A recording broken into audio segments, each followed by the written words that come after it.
اور اگر تم کو اس بات کا خوف ہو کہ یتیم لڑکیوں کے بارے میں انصاف نہ کر سکو گے تو ان کے سوا جو عورتیں تم کو پسند ہوں 2-2 یا 3-3 یا 4-4 ان سے نکاح کر لو۔ اور اگر اس بات کا اندیشہ ہو کہ کئی عورتوں سے انصاف نہ کر سکو گے تو ایک ہی عورت سے نکاح کرو یا باندی سے تعلق رکھو جس کے تم مالک ہو۔ اس طرح تم بے انصافی سے بچ جاؤ گے۔ اور عورتوں کو ان کے مہر خوشی سے دے دیا کرو۔ ہاں اگر وہ اپنی خوشی سے اس میں سے کچھ تم کو چھوڑ دیں تو اسے مزے سے کھا لو۔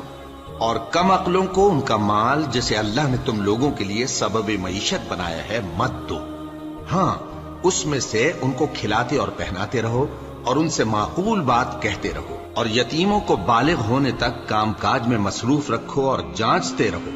پھر بالغ ہونے پر اگر ان میں عقل کی پختگی دیکھو تو ان کا مال ان کے حوالے کر دو، اور اس خوف سے کہ وہ بڑے ہو جائیں گے یعنی بڑے ہو کر تم سے اپنا مال واپس لے لیں گے، اس کو فضول خرچی اور جلدی میں نہ اڑا دینا۔ اور جو شخص آسودہ حال ہو اس کو ایسے مال سے قطعی طور پر پرہیز رکھنا چاہیے، اور جو ضرورت مند ہو وہ مناسب طور پر یعنی بقدر خدمت کچھ لے لے۔ اور جب ان کا مال ان کے حوالے کرنے لگو تو گواہ کر لیا کرو، اور حقیقت میں تو اللہ ہی گواہ اور حساب لینے والا کافی ہے۔